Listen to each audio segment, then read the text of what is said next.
Assalamualaikum warahmatullahi wabarakatuh. Perkenalkan, nama saya Eka Amalia Cahyani, NIM 1952100015. Di sini saya sebagai perusul materi kelompok 7 yang bertema ayat-ayat tentang zakat dan wakaf dan perannya dalam pembangunan ekonomi, hadis tentang zakat dan wakaf.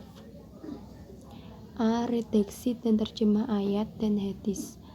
Yang pertama, Quran Surat At-Taubah ayat 103 yang berbunyi, Usminna amwalihim sadaqatan tutahhiruhum wa tuzakkihim biha wasalihim inna sholataka sakanul lahum wallahu sami'un alim.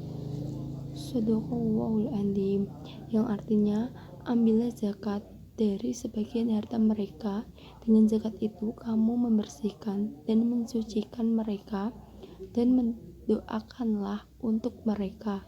Sesungguhnya doa kamu itu menjadi ketenteraman jiwa bagi mereka, dan Allah Maha Pendengar lagi Maha Mengetahui.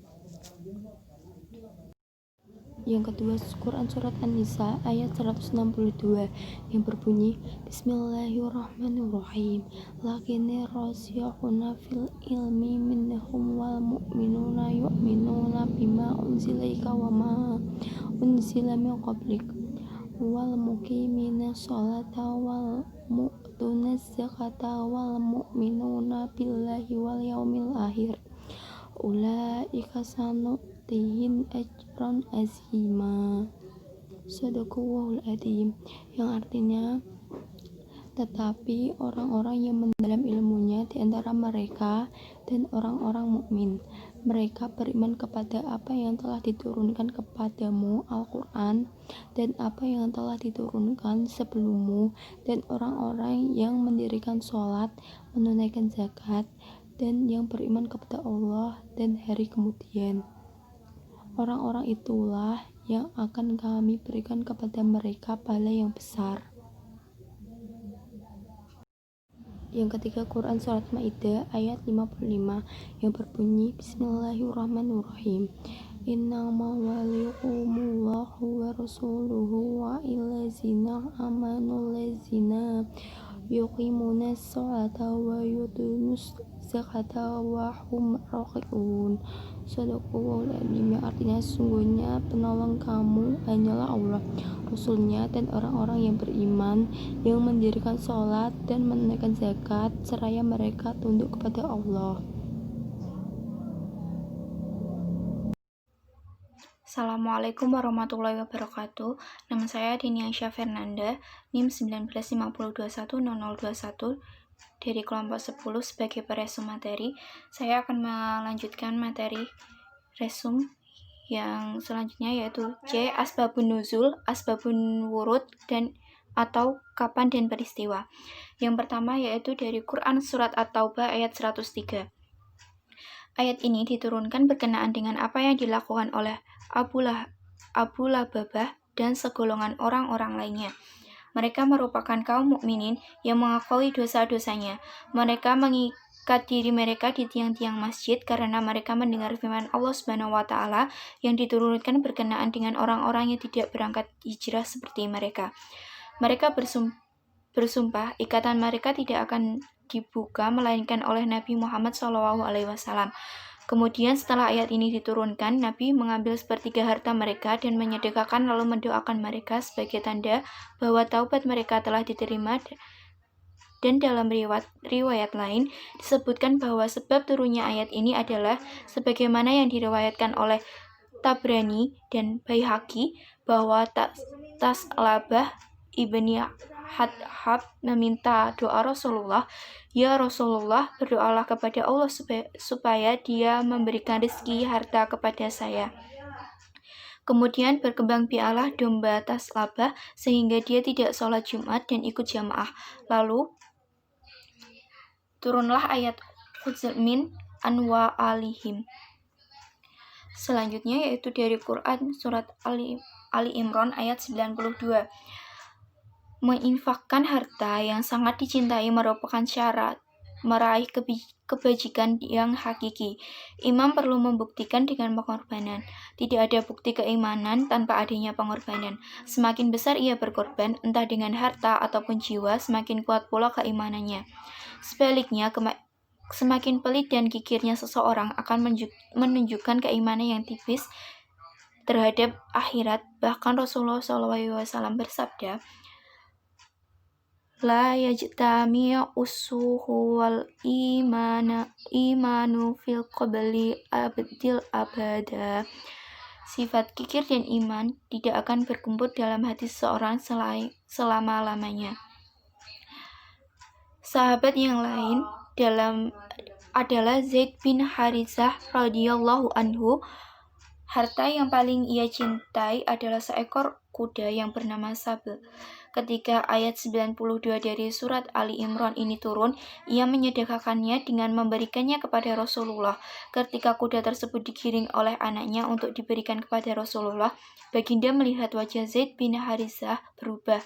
Namun Rasulullah segera bersabda, sesungguhnya Allah telah memberinya darimu, wahai Zaid. Selanjutnya yaitu uraian ayat dan hadis serta korelasinya dengan ekonomi. Zakat. Zakat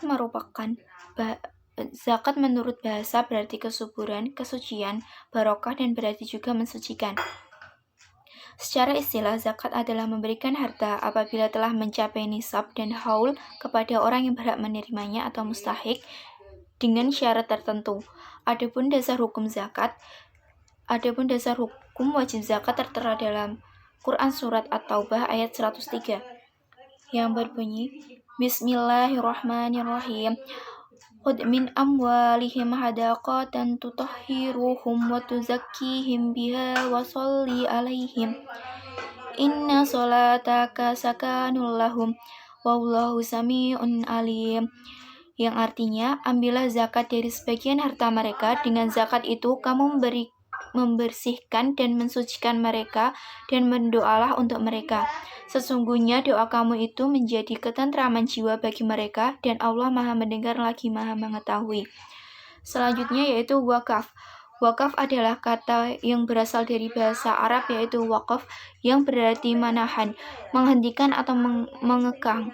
Sedangkan menurut istilah ialah menghentikan perpindahan milik suatu harta yang bermanfaat dan tahan lama sehingga manfaat harta itu dapat digunakan untuk mencari ridho Allah Subhanahu wa Ta'ala. Dasar hukum wakaf terdapat dalam surat Ali Imran ayat 92 yang berbunyi, Bismillahirrahmanirrahim. Lan tanalul birra hatta tunfiqu mimma tuhibbun wa ma tunfiqu min syai'in fa innallaha bihi alim. Yang artinya, kamu sekali-kali tidak sampai kepada kebajikan sebelum kamu menafkahkan sebagian harta yang kamu cintai, dan apa saja yang kamu nafkahkan maka sesungguhnya Allah mengetahuinya. Urgensi zakat dan wakaf dalam pemberdayaan umat. Kedengkian dan iri hati dapat timbul dari mereka yang hidup dalam kemiskinan pada saat melihat seseorang yang berkecukupan. Apabila berkelebihan tanpa mengeluarkan tangan bantuan kepada mereka, atau ketimbangan sosial ekonomi, dan kedengkian ini dapat melahirkan permusuhan. Filosofi Islam, yakni zakat dan wakaf, merupakan ajaran yang melandasi bertumbuh kembangnya sebuah kekuatan sosial ekonomi umat yang memiliki beberapa dimensi dan yang kompleks. Jika dimensi tersebut dapat teraktualisasikan, maka pembangunan umat akan terwujud. Sekian resum dari saya. Wassalamualaikum warahmatullahi wabarakatuh. Assalamualaikum warahmatullahi wabarakatuh. Perkenalkan, nama saya Muhammad Hasim, NIM 1950210005. Di sini saya dari kelompok 10 Perisum kelompok 7. Di sini saya akan menyampaikan rangkuman kandungan nilai hukum dan hikmah dari ayat dan hadis tentang zakat dan wakaf dan penerapannya dalam pembangunan ekonomi. Manfaat yang terkandung di dalamnya yaitu 1. bagi pelakunya dapat mengikis habis sifat-sifat kikir, bakhil, rakus, dan tamak yang ada dalam dirinya dan melatih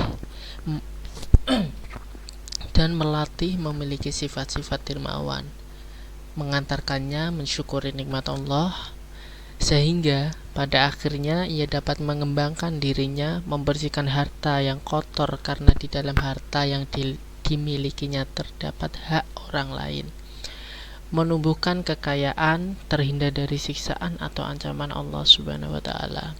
Yang kedua, bagi penerima, membersihkan perasaan sakit hati, iri hati, benci, dan dendam terhadap golongan kaya yang hidup serba cukup dan mewah, menimbulkan rasa syukur kepada Allah Subhanahu wa taala dan rasa terima kasih serta simpati kepada golongan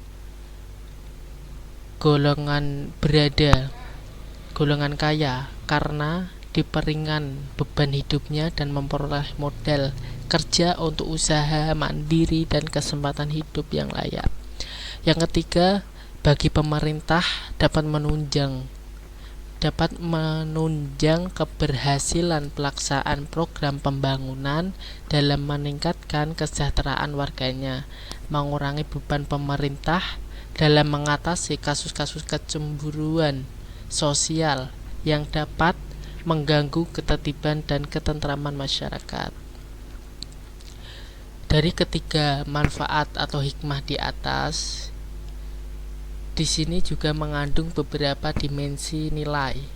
Yang pertama, dimensi spiritual, yakni bertambahnya keimanan kepada Allah Subhanahu wa taala. Yang kedua, dimensi sosial, yaitu terciptanya masyarakat yang memiliki solidaritas yang tinggi, sehingga melahirkan kecintaan dan kepedulian terhadap sesama dan kekeluargaan antara umat akan semakin tampak. Yang ketiga, dimensi ekonomi, yaitu terciptanya masyarakat yang makmur sejahtera.